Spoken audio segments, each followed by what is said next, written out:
السلام عليكم ورحمة الله تعالى وبركاته. الرجاء الاشتراك في القناة مع تفعيل زر الجرس حتى يصلك كل جديدنا. تشكيلة الأهلي المتوقعة أمام الهلال في الجولة العشرين من مسابقة الدوري السعودي. يلتقي فريق الأهلي مع نظيره فريق الهلال على أرضية ملعب استاد المملكة أرينا ضمن مباراة الجولة العشرين من مسابقة الدوري السعودي، وذلك يوم الاثنين الموافق للثاني من فبراير 2026 في تمام الساعة 8:30 مساء بتوقيت السعودية. فريق الأهلي من المتوقع أن يدخل بالتشكيلة الأساسية التالية: في مركز حراسة المرمى إدوارد مندي، قلبي الدفاع ريان حامد بجانب إيبانيز، علي المجرشي ظهير أيمن، زكريا هوساوي ظهير أيسر، في خط الوسط فرانكيسي بجانب آتانغانا،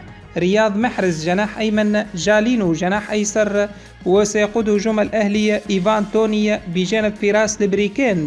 ما هي توقعاتكم لنتيجة مباراة الأهلي ضد الهلال؟